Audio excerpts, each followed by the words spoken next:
So hello guys, welcome on this YouTube channel waves of homeopathy.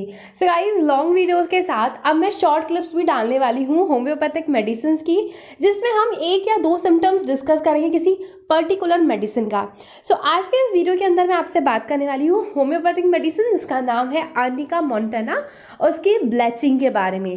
So belching of arnica montana, that means उसकी eructations कैसी होती है, foul, putrid like rotten eggs. So ये short clips बनाने का मेरा सिर्फ एक ही मोटिव है कि आप पिक्चर्स के थ्रू कुछ चीज़ों को समझ सको और इजीली याद रख सको। टिल देन, अगर मेरे ये वीडियोस आपको पसंद आते हैं so do subscribe, like and share this video.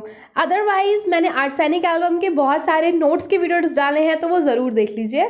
Thank you so much.